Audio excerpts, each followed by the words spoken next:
Bon. Très bien. Début des hostilités. Marqué dans la paracha Trokat,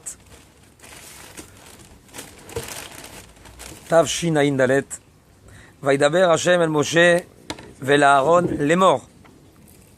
Il a parlé à Hashem, à Moshe et à Aaron en disant Zot Chukat à Torah Asher Tziva Adonai les morts Daber al ben Israël vikro elecha para aduma temima Asher ba en bamum Asher lo ala ale aol. Zot Chukat à Torah. Voici les lois de la Torah qu'Hachem a ordonné. De quelle loi ici on parle? Veikru elecha paral, tu prendras pour toi. Ils prendront pour toi, plutôt, ou vers toi, para aduma, une vache rouge, une vache rousse. Temima, entièrement rouge. Asher en bamum, elle n'a aucun défaut. Asher ala lo aleaol, une vache qui n'a jamais porté une charge de sa vie depuis sa naissance. Une bourgeoise, quoi. On parle d'une vache qui n'a jamais travaillé. Une fraîche. Alors l'Agma, le Rashi nous dit, attention, il faut que la vache elle soit entièrement rouge. Ça veut dire, Rashi nous dit, Sheim ayuba shte saharot shrorot psula. Elle a 2 poils noirs, elle est déjà pas soule. Pas kasher. Zot Chukat Torah nous dit Rashi. Les fiches à Satan ve'umot haolam. Monin et Israël. Lomar ma amizva azot uma ta'am yeshba. Le Satan, les goïm, monin et haumot, monin et Israël. Lomar ma amizva azot. C'est quoi ça, monin? La shon onaa. Ils viennent faire du mal, les goïm et le Satan, contre l'âme Israël. Il leur dit, qu'est-ce que c'est que cette misva qui ne sert à rien? Ma'atam, c'est quoi la raison de cette misva? Les fichar, c'est pour ça que c'est écrit. Chuka, c'est une loi qui n'a pas de raison, qui n'a pas d'explication, qui en a une mais qui est cachée. Xeraim ilefana, elle est cachée de moi. En lecha reshut leharer acharea, tu n'as pas le droit d'être meharer, de te poser des questions après avoir accompli cette mitzvah. Alors, on sait tous, c'est marqué dans les Sfarim, que le seul qui a reçu la raison, qui a compris la raison de la para aduma, c'est Moshe Rabbeinu. Après Moshe Rabbeinu, il n'y a personne. Shlomo Ameler a demandé à Kadosh Baruch Hu, fais-moi une tova. Hachem, demande-moi ce que tu veux, je te donne. Shlomo Ameler a dit, je veux une seule chose. Il dit quoi? La chorma, la sagesse. Il lui a donné la sagesse, c'est marqué, il lui a tout donné. Parce que dans la sagesse, il y a tout. Quelqu'un il est sage, quelqu'un il est intelligent, quelqu'un il a plus de la chorma, pas de l'intelligence simplement, mais de la chorma, quelqu'un qui est sage, qui comprend l'esprit de ce monde. Comment ça fonctionne? Akadosh Baruch Hu, il a tout. Quand il arrive à Paradoma, Shlomo Ameler, et je comprends pas. Et Hachem ne lui a pas dévoilé le secret de la Paradoma. Il n'y en a qu'un qui a su, c'est Moshe Rabbeinu. Paradoma, c'est quoi? On prend de l'eau, de l'eau. De mes paras c'est de la cendre. La cendre, c'est quoi cette cendre? C'est la para, c'est cette vache-là qu'on va brûler. On va la rendre en cendre. Et on va l'asperger sur un monsieur qui va toucher un mort. Quand on touche un mort, chez nous, on devient tamé. Tamémet.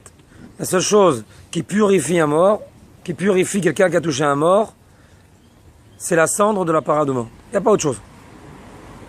Maintenant, celui qui vient et qui transporte cette cendre de paradoma, il devient tamé. Ce qui est incroyable, c'est que cette cendre-là, elle rend tahor. Celui qui vient rendre tahor, il devient tamé. C'est la même cendre qui va servir à purifier, elle impurifie celui qui purifie. Alors, comment on va purifier celui qui est impur après, qui a purifié le Ah, premier? Chazak, on ne parle pas d'une impurification de 7 jours, parce que quelqu'un qui a touché un mort, il est impur pendant 7 jours. Le 3e et le 7e jour, on va lui asperger de l'eau. de la cendre. Après 7 jours, après il va au mikvé, c'est fini. Mais quelqu'un qui était au contact de la cendre de la paradoma, lui il sera tamé, impur pendant 1 jour. Pas 7 jours. Mais quoi qu'il en soit, il sera tamé 1 jour. Alors, la question, pourquoi c'est comme ça? C'est ça. En réalité, c'est cette incohérence-là, incohérence qu'on comprend pas. Et c'est la raison, elle n'est pas écrite dans la Torah.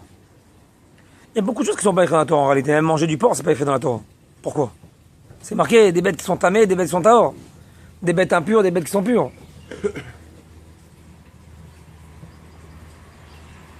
Alors, en réalité, ce qui se passe dans la paradouma, c'est l'incohérence. De me dire c'est impur et c'est pur, je veux bien, je comprends, d'accord, pas de problème. Dieu il a voulu, ça c'est impur, ça c'est pur. Mais je comprends pas comment ça se fait que quelque chose qui purifie devient impur. Ça je comprends pas. C'est l'incompréhension, l'incohérence qu'il y a dans cette mitzvah-là, qui la rend une choka, une loi, ouais, au-delà de l'entendement humain, au-delà du sechel et de la chorma, même de Shlomo HaMelech. C'est marqué que les goïms, ils vont venir, ils vont nous dire, ouais, vous avez vu et tout, vous les juifs, vous faites des choses, vous comprenez rien.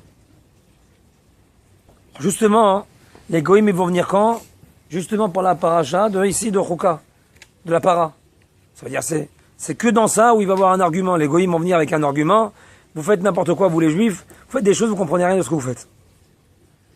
Mais maître, on a posé la question, mais les goïms, pourquoi ils sont pas venus quand on a mangé du cochon? Eux, ils comprennent pas, c'est pas l'incohérence qui les dérange. C'est pas l'incohérence. Ce qui les dérange, c'est qu'on fasse quelque chose où on n'a pas de raison, on n'a pas de véritable raison. Donc ils auraient pu venir à n'importe quel moment, les goïms. Alors il faut savoir que cette loi-là, elle était connue, elle était universelle. Le monde entier savait para adouma. Pourquoi? Parce que les goïms savaient que d'avoir une para adouma, une vache rousse, ça valait des milliards. Tout le monde le savait. Une histoire comme ça qu'on raconte d'un goy dans la Gemara. Un goy, il avait une vache rousse. Lorsque les Juifs sont venus, ils lui ont demandé de la vendre. Il n'a pas voulu réveiller son père. Il a mal vendu.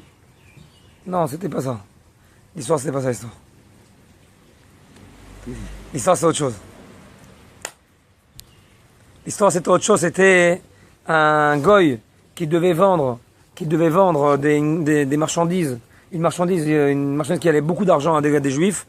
Il a refusé parce qu'il voulait pas réveiller son père, parce qu'il y avait la clé sous le coussin, là où son père dormait. Pour pas réveiller son père, il a perdu sa vente. Akadosh Baruch Hu lui a fait un S.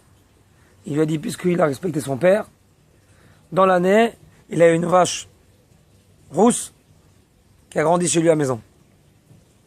Combien ça coûte? Des milliards. Donc les goïms, ils savaient qu'une vache rousse, ça coûtait des milliards. Ils la connaissaient, la mitzvah. Donc quand ils ont essayé de comprendre qu'est-ce que ça voulait dire, ils n'ont pas reçu vraiment de raison réelle de la mitzvah. C'est pour ça qu'ils sont venus à ce moment-là, ils ont dit, vous les juifs, vous faites des choses qu'on ne comprenait rien.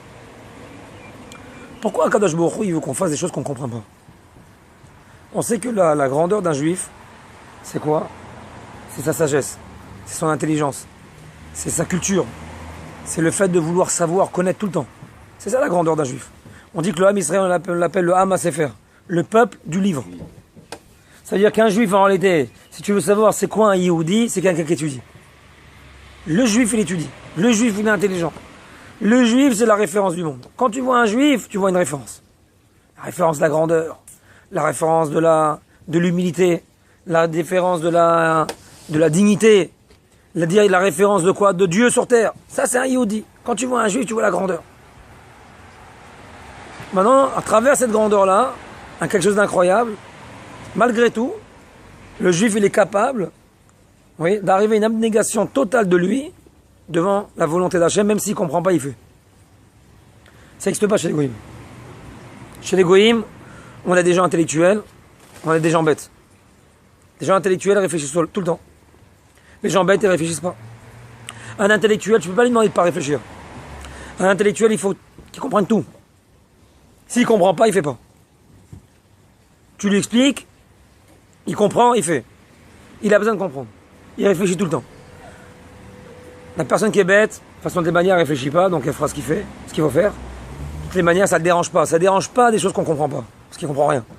Mais un juif, c'est un intellectuel. Un juif, c'est quelqu'un de très intelligent. Pourquoi? Parce qu'il étudie la Torah. C'est ça qui le rend intelligent. Sinon, il reste bête. Ce qui rend intelligent un juif, c'est l'étude de la Torah. Dans son intelligence, dans sa grandeur, il est capable de faire le bête. C'est la grandeur d'un juif. C'est marqué dans la Gemara dans Cholin, Adam ou Behema Toshia Hashem. Un homme et un animal, Toshia Hashem, oui, seront sauvés. Toshia Hashem par Akadosh Baruch Hu. Sauvés par Hashem. Il demande le salut d'Akadosh Baruch Hu. Ce qui c'est ça, Adam ou Behema Toshia Hashem? Oui, c'est marqué Helou, Talmidei Chachamim, Samim et Asmam ke Behema. Arum Bedaa de Samim et Asmam ke Behema. Ce sont des gens qui sont intelligents, qui étudient, mais qui sont capables de se mettre devant un Kadosh Baruch Hu comme des animaux. Adam ou Behema Toshia Hashem, un homme, il peut être un Adam, il peut être une Behema. Un Adam, dans sa grandeur, une Behema, il est capable de se mettre à quatre pattes devant un Kadosh Baruch Hu. Adam, c'est la Neshama. Behema, c'est le corps. On travaille avec la Neshama, on travaille avec le corps. Une fois on réfléchit, une fois on réfléchit plus. Si, Zot Rokat Torah, on a besoin d'avoir des chokim dans la Torah, c'est parce qu'en réalité, ce qui va forger la émouna, ce qui va grandir la émouna d'un juif, ce qui va renforcer un juif, c'est les chokim. Les chokim sont des lois qu'on ne comprend rien. Et il en faut. Il faut ces lois-là pour arriver à comprendre et à accomplir la volonté d'Akadosh Baruch Hu. C'est comme ça qu'on fait avec un enfant aussi. Avec un enfant, on doit lui expliquer pourquoi papa il l'a puni. Pourquoi je t'ai puni? Pourquoi je me comporte comme ça avec toi? Des fois, on explique, mais des fois, on n'explique pas. Aucune explication. Il n'y a pas d'explication à donner aux enfants. Il y a des fois, on n'explique pas. Pourquoi? Pour qu'ils apprennent à grandir avec des mitzvot et avec des chokim. Avec des explications et sans explication. Que tu apprennes à servir, à faire la volonté de ton père et ta mère, même si tu ne comprends pas. C'est comme ça qu'un enfant grandit à la maison, et c'est comme ça qu'il arrivera, Zot HaChokat Torah, à servir Hachem malgré le fait qu'ils ne comprennent pas. C'est comme ça qu'on se forge la Emouna. Parce qu'il y a des moments à Kadosh Baruch Hu, il sait qu'on a besoin de comprendre, des fois on n'a plus besoin de comprendre. Ça veut dire quoi? Il y a des fois des situations où Hachem dit, vas-y mon fils, c'est quoi? Tu pourras gérer la situation. Mais il y a des fois tu ne veux plus gérer la situation. Tu as 6 ans de Shoah, 39, 45 ans, on ne va plus gérer la situation. Il y a des maladies, on ne peut plus gérer la situation. Des nisyonotes dans la vie, des épreuves, qu'on ne peut plus gérer la situation. Comment on arrive à avoir de l'émouna à ce moment-là? Les Hagid Baboker Chazdecha ve'emunatecha balelot. Les Hagid Baboker Chazdecha, c'est de dire des louanges à Hachem lorsqu'il est boker, lorsqu'il fait le jour, lorsqu'il fait le matin, lorsque j'ai des forces. Ve'emunatecha balelot, mais voir la émouna même quand il fait nuit. Et justement, la émouna, c'est quand il fait nuit. La émouna, c'est quand je peux plus sortir des mots de ma bouche, quand j'ai plus la force. Les Hagid Baboker Chazdecha, de prier, de demander à Hachem, de remercier Hachem, c'est quand on voit clair. Mais quand on voit plus clair, c'est fini, on n'arrive pas. On n'a plus de force. C'est pour ça qu'on doit se remplir les batteries lorsqu'il fait jour. Lorsque ça marche bien, lorsqu'on gagne de l'argent, quand ça marche avec la famille, avec sa femme, avec ses enfants. À ce moment-là, on doit bien prier. À ce moment-là, on doit avoir de la reconnaissance en Hachem. C'est pas qu'à ce moment-là, on dit, tiens, je profite. Parce que le jour où ça sera plus difficile, tu n'auras plus de force pour avoir de l'émouna. C'est pour ça qu'un homme, il a besoin de remplir ses batteries avant la guerre. Avant 1939, il fallait se remplir les batteries. Celui qui s'est rempli les batteries d'émouna, il a passé la guerre. Le Rav de Tzantz, il a passé 6 ans dans les camps. Il a perdu sa femme. Il a perdu 13 enfants. Toute sa famille. Il est monté en Israël. Et il a dit à Kadosh Baruch Hu, tu m'as pris ma femme, tu m'as pris mes enfants. Mais l'amour que j'ai pour toi, tu ne me le prendras jamais. Il s'est remarié, il a eu des enfants, il a créé le quartier là-bas à côté de Natania, qui s'appelle le quartier de Sants. L'Admor Mitzantz. Le Rav Kahana. Rav Kahneman. Rav Kahneman, il a perdu ses enfants et sa femme. 11 enfants. Dans les camps. Il est monté en Israël. Il a envoyé une lettre à un jeune en Suisse. Il lui a demandé de lui rendre service. Il dit, voilà, tu connais des gens. Tu connais beaucoup de monde. Aide-moi, on va construire une grande yeshiva à Bnei Brak. Lorsque le Rav Kahneman il a dit qu'il avait l'intention de construire une yeshiva, ils se sont moqués de lui. On parle d'après la guerre, il n'y avait rien. Il n'y avait plus rien. Ils pensaient que c'était fini. Il n'y avait pas d'internet, il n'y avait pas de télé, machin, on ne savait pas exactement ce qui se passait dans le monde. 6 millions de juifs, on ne savait pas exactement le nombre. Il n'y avait plus rien, plus de Torah, plus rien. On arrive dans un état laïque, il ne nous reste plus rien. Rav Kahneman demande de l'aide, il arrive en Suisse, qui c'est qui le reçoit? Un jeune garçon qui s'appelle Rothschild. Il a que le nom, hein, il n'est pas riche. Rothschild, ce garçon, va l'aider à faire le tour de gens qui ont un peu d'argent, et ils vont l'aider. Et ils vont l'aider. Ce Rothschild-là, aujourd'hui, il existe. Il vit à Bnei Brak, il a construit un hôpital qui s'appelle Marine Yeshua. Marine Yeshua, c'est un hôpital selon la halakha. Selon la halakha. À Bnei Brak, on a un hôpital que tout est organisé en fonction de la halakha. Cet hôpital-là a été construit par le docteur Rothschild. Il a ramassé de l'argent pour construire cet hôpital-là, et aujourd'hui, Baruch Hashem, il paraît que c'est un hôpital qui a une grande siyata d'Ishmael, une grande naine du ciel. En tout cas, pour revenir à ton histoire, ce jeune garçon Rothschild, qui a aujourd'hui 80 ans, qui habite à Bnei Brak, a pris Rav Kahneman. Ils ont fait le tour ensemble. Et le Rav Kahneman, avant de partir en Israël, lui demande une tova. Il dit, quelle tova tu me demandes? Il dit, je te demande une chose. Viens prendre la voiture et amène-moi à Rome. À Rome? Que je vais faire? Bon, il n'ose pas tellement poser de questions. Le Rav, il a perdu sa femme, ses enfants. On sort des camps, la guerre et la catastrophe et tout. Bon, le Rav, il demande d'aller à Rome. On va à Rome. Ils arrivent à Rome et ils demandent maintenant, hein, amène-moi à côté de l'arc de Titus. Ouais. Ils arrivent à côté de l'arc de Titus, ils sont en 2 chevaux là-bas. Ils se garent. Le Rav Kahneman, il ouvre la porte. Il se met à côté de l'arc de Titus. Il regarde l'arc et dit, Titus, Titus. Tu vois, ma femme, elle est partie, mes enfants aussi. Vous avez tué 6 millions de juifs. Mais moi, je vais retourner en Israël. Et je vais construire une yeshiva. Et on va construire encore des yeshivot.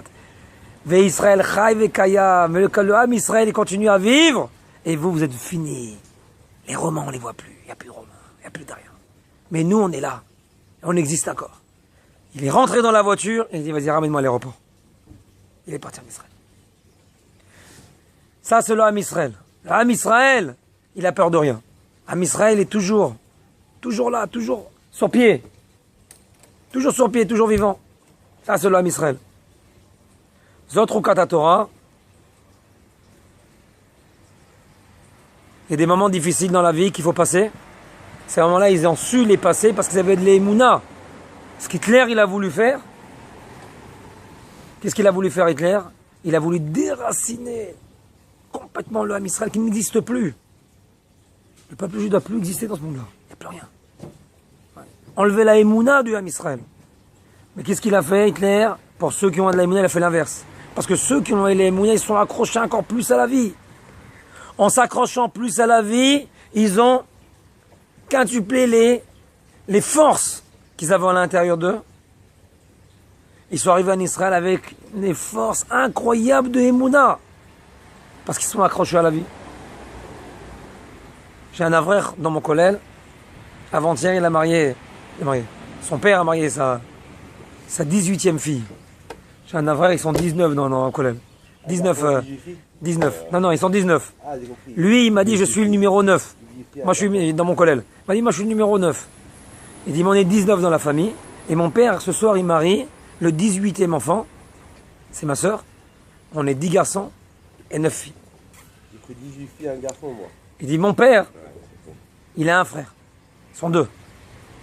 Mon grand-père, il a perdu toute sa famille. Comme ça, la vraie, il me raconte. Il a perdu toute sa famille.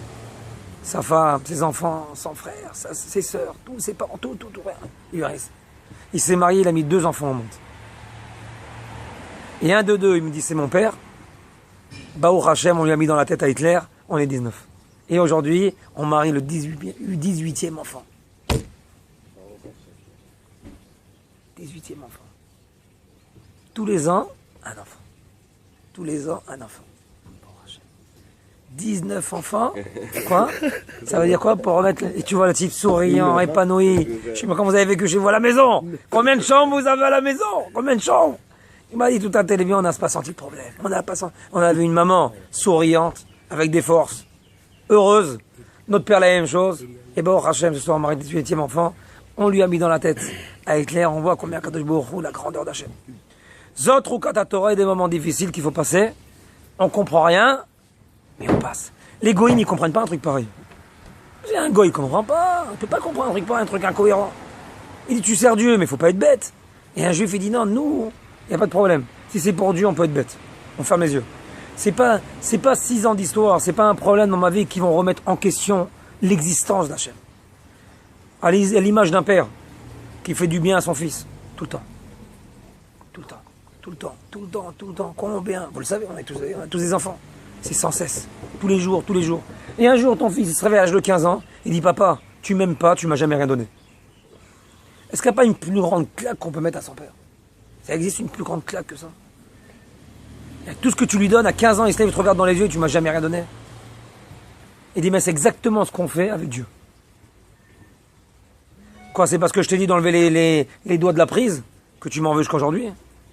C'est ça que tu m'en veux? Une fois, j'ai attrapé mon fils. Il a un petit perroquet. Il a coupé un peu les ailes comme ça. Moi, j'aime pas les perroquets, mais j'étais obligé à un moment donné d'avoir un perroquet à la maison. Pour lui faire plaisir. Il a coupé un peu les ailes. Je sais pourquoi tu lui coupes les ailes? Il dit, papa, si je ne coupe pas les ailes, il s'en va, il va se sauver.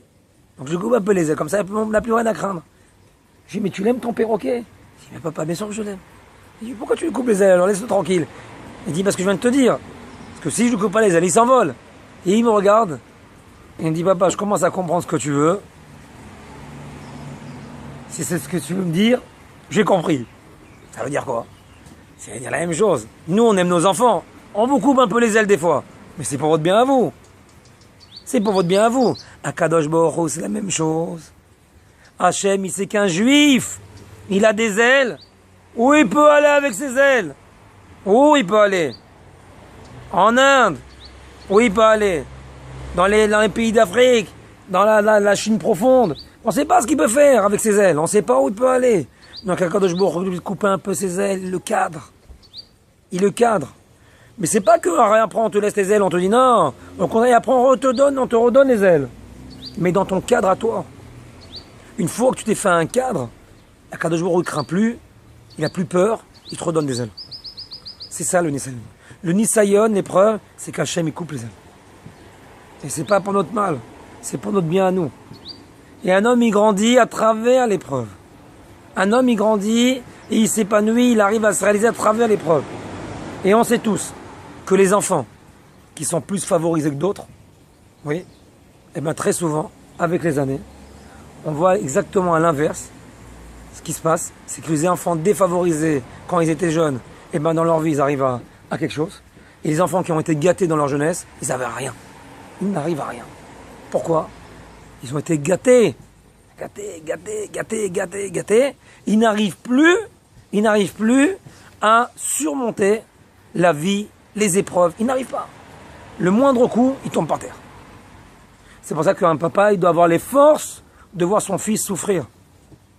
Quand il se lève le matin, le réveiller, c'est très dur. C'est pas la peine de lui donner des cadeaux tous les jours, parce qu'on est en train de les pourrir, les enfants. Pas parce qu'on les aime pas, parce qu'on les aime. Parce qu'on les aime.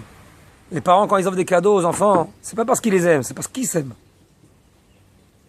Quand tu prends un enfant et tu le mets devant une vidéo 24/24, c'est pas parce que tu l'aimes, c'est parce que tu te débarrasses de lui.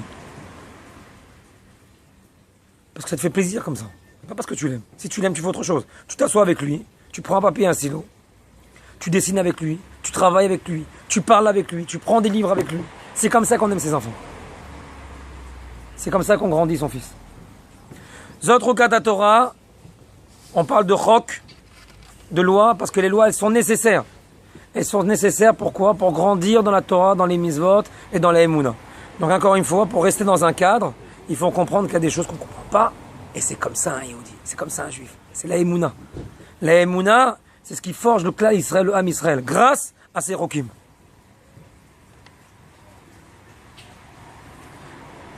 Le dernier pasouk de la semaine dernière dans la paracha, c'est marqué le dernier pasouk. Lo techalelu velo tamutu. Vous ne profanerez pas et vous ne mourrez pas. C'est les derniers mots de la paracha de la semaine dernière. Tout de suite dans cette semaine, Zot Rukat Torah. Qu'est-ce qu'on apprend de là? Zot Rukat Torah, ça veut dire qu'en réalité, tout dépend de la Torah. Zot, pourquoi on n'a pas marqué Zot Rukat Para? Voilà le chok de la para Adouma. Pourquoi c'est marqué para Adouma et marqué Torah? Parce qu'en réalité, ce qu'il y a dans la para Adouma, c'est l'essence même de la réalisation et du kiyum, de l'existence de toutes les mitzvot. Toute la Torah, elle est dans le chok de la para. Toute la Torah, toutes les mitzvot, ouais, elles sont dans cette condition-là. Si tu respectes le chok de la para Adouma, tu finiras à respecter tous les chokim et toutes les mitzvot de la Torah. C'est lié directement avec le parashouk de la semaine dernière, la paracha d'avant. Lo techalelu velo tamutu. C'est une promesse qu'on a faite pour tout celui qui étudie la Torah, dans n'importe quelle situation, dans n'importe quel moment. Lo techalelu velo tamutu, il ne mourra pas. Il ne mourra pas. Alors il y a un midrash qui dit, plutôt Gemara, dans Shabbat, Daf Lamed, nous dit la Gemara, David Ameler,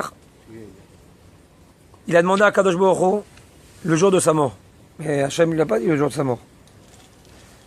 Mais il a compris, David Ameler, qu'il devait mourir un Shabbat. Qu'est-ce qu'il a fait, David?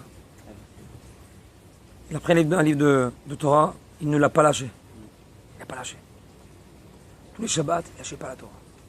Il savait qu'en étudiant, le Malach HaMavet, l'ange de la mort, il n'allait pas le prendre. La Gemara là-bas, elle raconte que le Sarah, il est plus fort que nous. Il est venu, il a fait un bruit dans les arbres. David Ameler, il s'est retourné. Il n'a pas étudié 2 secondes. Malach HaMavet, il est venu, il a pris son âme. Il est mort. Comme ça, on raconte. On raconte dans la Gemara, aussi dans Gitna, dans Shabbat. Toujours, c'est marqué dans la Gemara, hein. Rabba Bacha Nachmani. C'est marqué, il étudie la Torah. Il a été recherché par la Malchut des Goïm. Les Goïm, ils ont cherché Rabba Ben Nachmani pour le tuer. Qu'est-ce qu'il a fait? Il est monté sur un arbre. Il s'est mis à tuer, et à étudier. Le Malach HaMavet, il est venu, il a cherché le Rabba Ben Nachmani, il n'a pas trouvé. Agmara dit comment il n'a pas trouvé? Il est là sur l'arbre. Il dit non, parce qu'il est en train d'étudier la Torah. Tant qu'il étudie la Torah, même le Malach HaMavet, il ne le touche pas.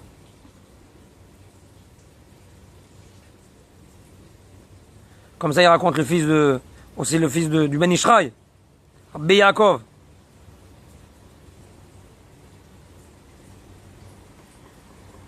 C'est marqué dans le Rashi.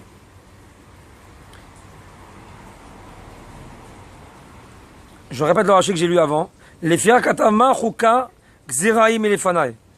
En lecha reshut la'arer acharea. Les goïms, ils ont posé la question. Ma mitzvah azot. C'est quoi cette mitzvah? Cette mitzvah, elle n'a pas de raison, elle n'a pas de tam. Et c'est marqué après, ve'en lecha reshut le'arer acharea. Qu'est-ce que ça veut dire? Tu n'as pas le droit, après avoir fait la mitzvah, de penser à elle. Ça veut dire qu'en réalité, de là on apprend. Comme ça, dans le Rashi, on comprend. Avant de faire la mitzvah, tu ne comprends pas ce qu'elle veut. Ce qu'elle veut faire chez toi. Mais une fois que tu fais la mitzvah, ça t'apporte tellement de satisfaction. Tu te sens tellement grandi par cette mitzvah. Et surtout, en plus, quand tu ne comprends pas ce qu'elle veut dire. Mais tu sens que tu as fait quelque chose de grand. On te dit, fais attention maintenant, ne prends pas au sérieux. Oublie la mitzvah. Oublie. En reshut la. Ça veut dire quoi? Quand tu fais une mitzvah, tu l'oublies. Tu la mets de côté. Pour pas que tu aies de la gava, de l'orgueil, de croire que tu fais beaucoup de mitzvot. D'un juif, il doit toujours construire, avancer. Jamais il s'arrête. Dès qu'on s'arrête, c'est dangereux. Dès qu'on s'arrête pour regarder ce qu'on fait, c'est dangereux. Toujours, on doit avancer dans la même direction, sans regarder en arrière.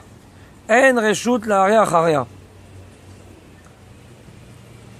Le Midrash Rabbah, il nous dit comme ça. Il nous rapporte un postulat dans Yov. Lima iten taor metame lo echad. C'est marqué dans le Midrash que d'un homme qui est tamé, en somme un homme taor. Et on l'a vu plusieurs fois dans l'histoire. D'ici, on voit dans la misva, d'un tamé, on fait un taor. D'un impur, on fait quelqu'un de pur. Quelqu'un, il est impur, il purifie. Ce qu'on a dit dans la misva de la para. Il dit, mais c'est marrant le Midrash. Il dit, mais on voit même dans l'histoire, c'est comme ça. De Terach, il est né Avram. Terach, il était impur.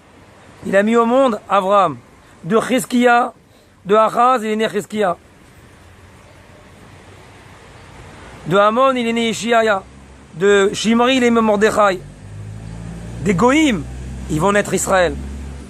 Du Olam Hazé, de ce monde-là, il va naître le Olam Haba, le monde futur. Pourquoi c'est comme ça? De la paradouma, on a besoin de passer par l'impur, par l'impur, par celui qui va s'impurifier pour purifier. Pourquoi? Pourquoi il ne reste pas les deux purs? On a dit qu'il n'y avait pas de raison, mais on peut, et on essaye de comprendre qu'en réalité, c'est à travers le Nisayon, à travers l'épreuve, à travers le Olam Hazé, à travers Terach, le père d'Avraham Avinu, qu'on va faire naître un Avraham Avinu. Avraham, il ne peut naître que d'un Terach. Un Mordechai, il ne peut naître que de Shimei. Le Olam Haba, le monde futur, il ne peut naître que du Olam Hazé. On est obligé de passer par cette vie, obligé, de passer par cette vie pour comprendre, pour arriver au Olam Haba. Par les sionotes, par les épreuves. Okay. Pourquoi c'est comme ça? Ceux qui descendent des tzadikim, ils font comment? Hein? Ceux qui descendent des tzadikim, oui, le premier. Avraham Avinu, le premier.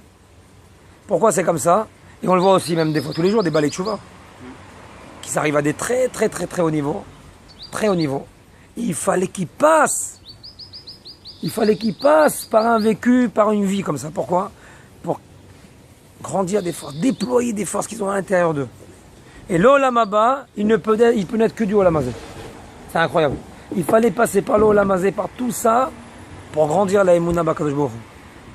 Prenez de la lumière. Prenez une lumière, prenez une bougie.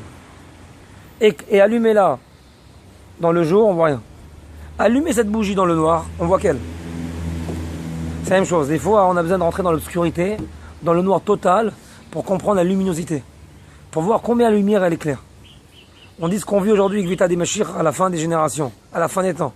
Juste avant le Mashiach, on vivra des moments incroyables. On sera complètement dans les ténèbres. Mais dans les ténèbres, on aura un retour à la tchouva extraordinaire. Pourquoi? Parce que c'est justement dans le noir complet qu'on va comprendre et avoir comprendre et avoir cette notion de la lumière de la Torah dans les ténèbres. On voit dans l'histoire, à travers l'histoire, qu'il y a des Juifs qui ont fait tchouva, justement quand ils sont descendus très bas. Ils sont descendus très bas qu'on comprend. Pourquoi c'est comme ça, Bémet? Pourquoi c'est comme ça? Parce qu'un homme, il essaye. Il casse. Et après 2 ans, alors on peut commencer après 2 ans, commencer à faire des cours, à donner des cours. Il dit, mais la Torah, elle passe pas par des cours, ça passe pas par des mots. La Torah, elle passe par des sensations. C'est-à-dire que la Torah, c'est pas des mots, c'est à travers les mots. C'est entre les mots. Le Rav Freikin, sa force à lui, c'était pas les mots. Il savait pas parler. Le français. Ah, il est sorti de... C'est connu le Rav Freikin. Il a passé des années en prison pendant la Deuxième Guerre mondiale avec des goïms qui ne savaient dire que des grossièretés. C'est-à-dire que le Rav Freikin, il faut savoir, quand il donnait des rachot à l'Yeshiva, il sortait des mots bizarres. On dit, ah, il ne faut pas dire ça à l'Yeshiva, ça, il ne faut pas dire. Ça, c'est des mots, il ne faut pas ici dire. Il dit, mais je ne connais pas. En prison, il a appris à parler français. Le Rav Freikin, après la Deuxième Guerre mondiale, il a construit avec d'autres rabbanim une yeshiva, la yeshiva d'Aix-les-Bains, et de là-bas, je peux vous dire qu'il y a des centaines et de milliers de talmidei chachamim qui sont sortis d'Aix-les-Bains. D'un homme qui savait à peine parler le français. C'était quoi la force du Rav Freikin? Il le disait tout le temps. C'est qu'il a eu le mérite de voir, de ça en vivant, le Chafetz Chaim. Il a dit, ce qui m'a gardé vivant, moi, dans les camps, c'est parce qu'une fois, j'ai vu le Chafetz Chaim. Alors lui, il a vu le Chavetz Chaim. Et nous, on a entendu Lui, c'est ça. entre les mots, Lui, c'est que c'est parce qu'il a vu. ce qu'il dit, C'était pas entre les mots, C'était pas son élève. le Rav Freikin, son élève, Son élève. bien sûr. Bah oui, c'était son élève. Non, il dit d'où il sait. Ah, C'est c'est son élève. c'est un sentiment. Quand quelqu'un il sait que ce qui le tient, c'est son Rav, ça existe. Salut.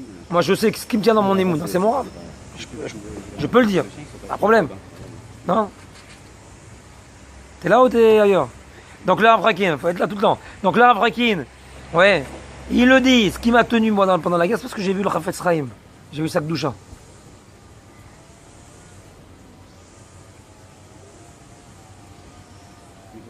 Pareil qu'il y a un gars une fois, il a raconté, mais c'est pas un, il y en a des milliers comme ça, que l'homme il vient du singe.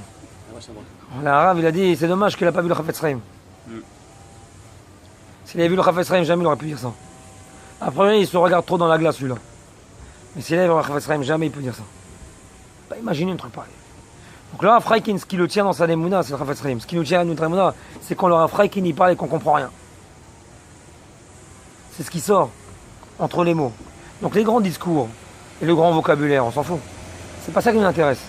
Ce qui nous intéresse, c'est qu'est-ce qu'Akadosh Baruch Hu dit. Mais Hachem il dit rien. Hachem il parle pas. Hachem il parle pas. Hachem il parle pas. Hachem il espère que tu comprennes à travers le rien, à travers l'esprit de ce monde-là, après l'oxygène que tu respires, la lumière que tu vois. Il espère que tu comprennes qu'est-ce que c'est que le monde, qu'est-ce que c'est que Dieu. Hachem ne veut pas parler, Hachem. Hachem il peut parler à chaque moment. Il m'a dit, moi la vérité, Rav, moi je peux faire tchouva, si vous voulez, une seule condition. Si Dieu vient me parler demain matin, je fais tchouva.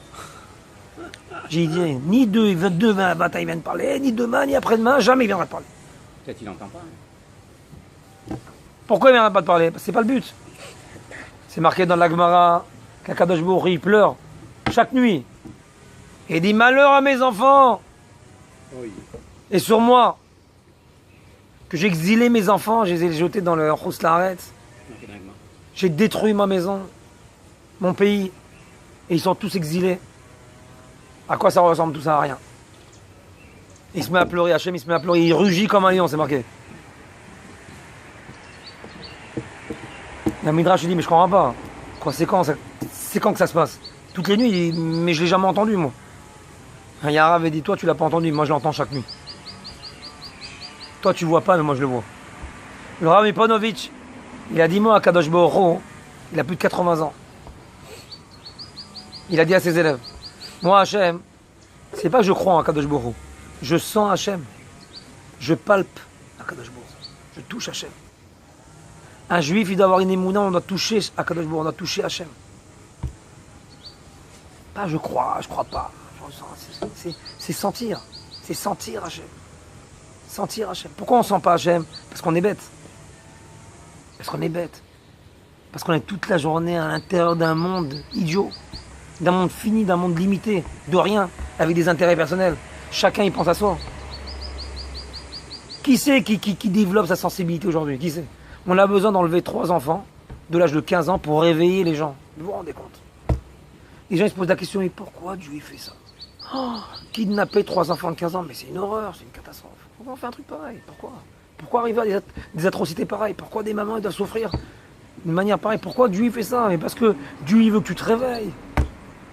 Mais qu'est-ce qui est horrible en réalité, le plus horrible? C'est le kidnappage de 3 enfants ou c'est l'insensibilité des gens? Moi je vous pose la question. Que 3 Arabes, pour eux c'est rien ça. C'est des animaux.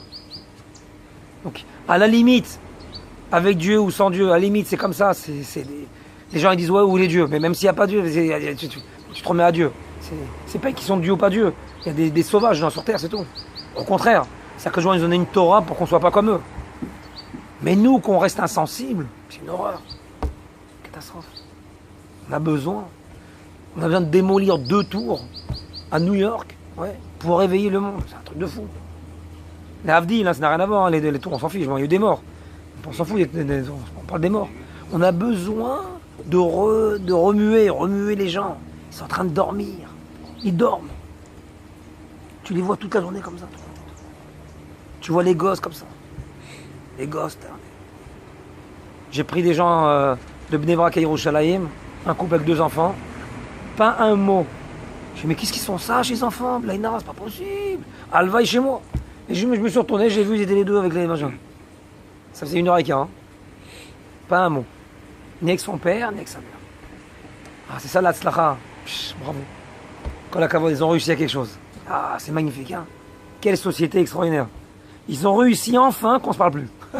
Chacun il vit dans son monde. Magnifique. Au monde, on dérange personne. Ve'avta l'eracha kamocha. Ouais. Non. C'est pas ça, ve'avta l'eracha kamocha. Ça, c'est ne fais pas à l'autre ce que tu n'aimerais pas qu'on te fasse. Je lui ai rien fait, il m'a rien fait. Donc on est égal. Il n'y a pas de problème, je me mêle de rien, il se mêle de rien. Mais c'est pas ça le but. C'est pas ça le but. Le but c'est ve'avta l'eracha kamocha. Qu'on vive en communauté. Les gens ils vont dans les mikvés, ils disent les mikvés c'est bizarre quand même. Hein. On est tous ensemble. Et puis on se déshabille ensemble et on rentre dans le même bain. Et puis la même chose dans les bêtes à midrash. Et tu vas dans les yeshivot. Et c'est marrant tous ces trucs de synagogue et tout on est tous ensemble. Mais c'est ça la communauté.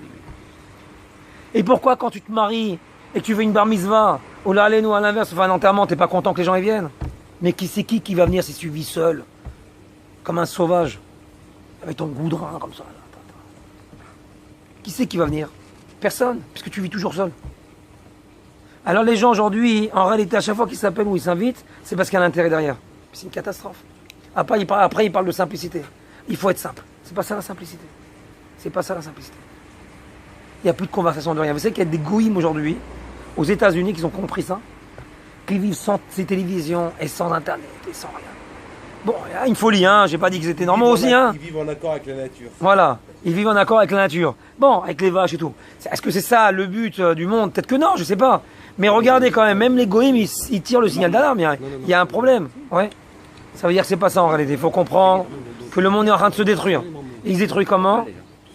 Par l'égocentrisme. Que chacun y pense à sa pomme. Chacun y pense à soi. C'est pour ça qu'Akadosh Baruch Hu, il a besoin de réveiller le monde avec des trucs qu'on entend à la télévision. Et des informations horribles pour réveiller la sensibilité, parce que les gens ils sont en train de dormir, tout le monde s'en fout. C'est horrible. Et encore, là tous les jours, 8 jours, et 10 jours, et 11 jours, et 12 jours, pour réveiller, pour laisser l'émotion aux gens, je disais cette semaine, que même la télévision, elle a été créée pour ça. Parce que les gens ils savent pas pleurer, parce que les gens ils savent pas rire. Alors pour les faire rire, on fait des films de Louis de Funès. Pour les faire pleurer, on fait des films dramatiques. Mais on appuie sur des boutons. Avant on avait 3 chaînes, après on en a eu 4, après 5. Aujourd'hui il y en a 200. Ouais. Mais pourquoi faire? Pour réveiller les pulsions. Et à l'époque, c'est parce que les gens ils sont bêtés tellement. Ouais. C'est comme ça qu'ils ont compris en réalité l'idée de la télévision. C'est parce que les gens s'embêtent. Et les gens ne savent plus rire. Et les gens ne savent plus pleurer. On appuie sur un bouton et on se met à rire. On appuie sur un bouton, avant il y avait le théâtre aussi. Et on se met à pleurer. Mais on n'a pas besoin de théâtre. On n'a pas besoin de télévision. T'as pas une télé chez toi déjà que tu vois ta femme et tes enfants, ça suffit pas. C'est un film en soi déjà. Rien que ta vie, c'est un film. On a besoin de voir les autres films des autres, la vie des autres. Ouais. Encore une fois, je ne vais pas être extrémiste dans ce que je dis. Maintenant que c'est là, ça existe. Alors on fait avec. Mais comprendre c'est comme le médicament en réalité. Le médicament, le système, c'est la même chose. Ça veut dire que le médicament, c'est un poison. Oui. Mais c'est bon. On a besoin de ce poison. Parce que sans ce poison-là, le vaccin, sans ce poison, on n'est pas vacciné. Mais est-ce que c'est bon, le vaccin? Non. Non, c'est pas bon. Non, c'est pas bon, mais on n'a pas le choix. On n'a pas le choix. Alors qu'on n'a pas le choix, on fait avec. On n'a pas le choix. Qu'est-ce que tu veux faire? J'ai besoin d'avoir un peu des films, des machins et tout. J'ai besoin de rire, j'ai besoin de machin, j'ai besoin de pleurer, j'ai besoin de... J'ai besoin. C'est comme... Aujourd'hui, c'est comme ça. Aujourd'hui, c'est comme ça. Mais il faut que tu comprennes, acceptes. Il faut que tu acceptes que c'est un mal nécessaire. Accepte. Si tu acceptes, tu ne critiqueras plus ceux qui n'ont pas de télévision à la maison. Tu comprendras que ceux qui n'ont pas de télévision à la maison, ils n'ont pas tout ça, ils n'ont pas d'internet, oui, c'est parce qu'ils ont trouvé ce bonheur-là ailleurs. Il faut accepter ça. C'est une notion qui existe. Quand je vais raconter une histoire, je sais pourquoi c'est comme ça, Bémet. Comment c'est possible qu'un homme il arrive à pleurer devant un film dramatique, alors que Bémet, son voisin au 3e étage, il a le même problème, il n'a jamais vu de sa vie. Il a le même problème. Je raconte une histoire de Kramer contre Kramer. Un film dramatique, horrible, un enfant complètement, ouais, déchiré entre son père et sa mère, il sait plus qui choisir, son père, sa mère, un divorce horrible. L'étage du dessus, ils vivent la même histoire. Un père, une mère, l'enfant au milieu, une histoire horrible, ils se déchirent entre les deux. Tu crois que le voisin il est monté à un étage là-haut pour voir comment ça va? Pour avoir des nouvelles? Rien du tout. Il va rester avec son paquet de chips devant sa télévision, il va les manger une après une, il va se mettre à pleurer. Comment c'est possible? L'effort de monter un étage, il le fera pas. Et il le fera pas. Ça fait moi pleurer, je veux bien. Mais que moi, je fasse un effort, je me prenne la tête avec lui. C'est quoi ça? C'est une sensibilité ça? C'est sensible ça? C'est pas ça la sensibilité. C'est pas ça l'amour de l'autre. L'amour de l'autre, ça passe par l'effort. Tu fais un effort pour l'autre. Mais pour faire cet effort-là, il faut passer par la Torah. Il faut se casser la tête. Il faut vouloir accepter un cadre. Je vais vous raconter l'histoire du cadre. Et on va finir avec ça.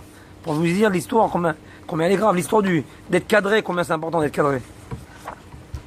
Marqué dans le...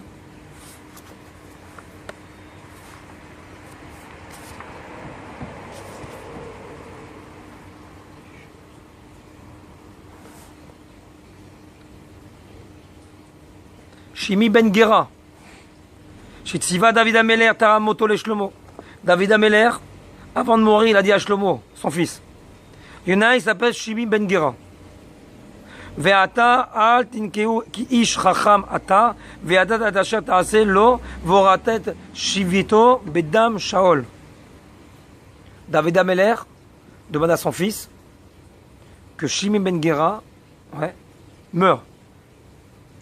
Abba nira ketzad kaya kiyem shlomo atziva tzavad David Aviv. Mais d'une manière intelligente. Faut pas que tu le tues. Faut qu'il meure, mais sans le tuer. Faut qu'il meure, mais sans le tuer. Shlomo Ameler, c'est un homme intelligent. Il dit comment je vais arriver à ce qu'il meure et que je le tue pas. Écoutez bien. Vaishlach Ameler. Vaikra le Shimi. Shlomo Ameler, il a appelé Shimi. Vayomer lo bane Lecha Baïd Beyerushalayim. Mon père, avant de mourir, il a écrit un testament. Et dans ce testament, il demande que toi, Shimi ben Gera, que tu accomplis ce que je te demande de faire. Je te demande de construire, moi je suis le roi, une maison à Yerushalayim. Veyashav Tasham, et tu vas habiter là-bas à Yerushalayim. Velo Tetse Misham Anavana, et tu ne sors plus de là-bas. Il va me mettre en prison. Vei Vehaya beyom tzedera va'avarta et nachal Kadron, mais le jour où tu sors et que tu dépasses le fleuve de Kadron, Ida Teda Kimot Tamut. Le jour où tu déflaves ce fleuve-là, tu mourras. Shimi ben Gera dit attends, je comprends pas. Hey. Moi j'ai manqué de respect au David Ameler. Normalement c'est la mort. Il me demande de construire une maison à Yerushalayim. C'est magnifique. À Jérusalem. Il y a des gens, des chachamim, jusqu'à aujourd'hui, vous savez, des chachamim, qui ne sortent pas de Jérusalem. Il y a des rabbanim comme ça, ils ne sont pas beaucoup, mais qui ont pris sur eux de ne plus sortir de Yerushalayim. Mais volontairement. Et à l'époque, comme ça aussi la même chose, les gens, ils vivaient à Yerushalayim, ils étaient tellement une ville tellement extraordinaire, tellement kadosh, que ça veut dire qu'à part Yerushalayim, il n'y avait rien. Ni Natania, ni Ranana, ni rien que Yerushalayim. Il s'est construit une maison à Yerushalayim, il dit regardez, la plus belle vie du monde. Les gens ils vivent ici, ils ne veulent jamais sortir. Eh ben, je vais faire la même chose, il n'y a pas de problème. Il s'est construit une maison à Yerushalayim, les années elles sont passées. Écoutez bien. Vaï Miket Shalosh Shanim. 3 ans sont passés. Vaï Ve'ro Shne Avadim les Shimi. 2 esclaves sont enfuis de chez Shimi. Vayakom Shimaï, Vayachabesh et Ramoro, il a pris son âne, il les a poursuivis. Il est sorti d'Yerushalayim, il a transgressé la parole de Shlomo Ameler, on l'a tué. Qui a tué les soldats de Shlomo? Hein? Qui a tué les soldats de Shlomo? Adain Adav Artamoa, ouais, il faut voir là-bas. נשבע לשלמה שלא יצא מירושלים והדבר בנפשו והדבר בנפשו ומה הראה לשני עבדים שברחו בשבילם מסכן הוא את חייו ועובר על השבוע. Comment c'est passé que Shimi Ben Gera, il est sorti de Jérusalem en sachant qu'il allait mourir. Il dit parce que ce qu'il n'a pas supporté, c'est le cadre. T'es enfermé. T'es enfermé, tu supportes. Parce qu'il avait l'interdit. C'est-à-dire qu'à la limite, Yerushalayim, c'est le paradis terrestre. Mais à partir du moment où tu m'obliges de rester vers Yerushalayim, ça devient l'enfer. C'est le cadre. Une question. C'est ça qui dérange. C'est les soldats de Shlomo Amelach qui vont tuer Shimon ben Idriss. Ça. Oui. Il n'a pas été tué de manière intelligente. Ah bon? Ouais, ça, il a avoué sa mort. De manière intelligente, ok, il a trouvé sa mort, mais bon, à ce moment-là, s'il voulait le tuer, pourquoi il lui fait déjà ce cadre? Au contraire, Pourquoi il fait ce cadre il lui dit c'est toi qui as entraîné ta propre mort. C'est ça l'histoire. Magnifique. L'interdiction, c'est- C'est magnifique. Il allait sortir obligatoirement s'il l'interdisait. Direct. C'est extraordinaire. Tu peux pas interdire tout cela comme ça. C'est marqué dans la Gemara, dans la Torah, c'est marqué Lot yosifu velo tigreo. On n'a pas le droit ni d'ajouter ni enlever des mitzvot de la Torah. Ni ajouter, ni rajouter. Et ni enlever. Alors enlever des mitzvot, on comprend que c'est pas bon. Mais ajouter des mitzvot, quel est le problème d'ajouter une mitzvah? Encore une petite mitzvah. 613, allez, 614, encore une. Non. L'otogrio velo tosifu. Ni tu enlèves, ni tu ajoutes. Pourquoi? Parce que la Torah, elle est médouillette. Elle a un cadre. C'est précis. Ni tu enlèves, et ni tu ajoutes. Ni tu enlèves, ni tu ajoutes. Parce que c'est précis. C'est pour ça qu'on apprend du roc. Le roc, ça t'apprend à avoir un cadre. Ni tu enlèves, et ni tu ajoutes. Parce que si tu ajoutes, tu peux arriver à la faute. Qui c'est qui a ajouté? Le premier qui a ajouté, c'était qui? Adam Arishon. Il a cru qu'Akadosh Baruch Hu lui a dit ni tu manges et ni tu touches. Mais Dieu lui a dit tu manges pas du fruit de l'arbre de la connaissance, du bien et du mal. Tu ne manges pas. Mais il n'a pas dit tu touches pas. On a ajouté une mitzvah. On a ajouté un interdit. Voilà ce que ça arrivait. On est arrivé à la faute. Il a touché. Il dit ouais t'es pas mort. Ça veut dire qu'en réalité toute la Torah elle est exacte. On ne touche pas, ni on enlève et ni on ajoute. Zot Rukat Torah, c'est ça la paracha de là. Zot Rukat Torah.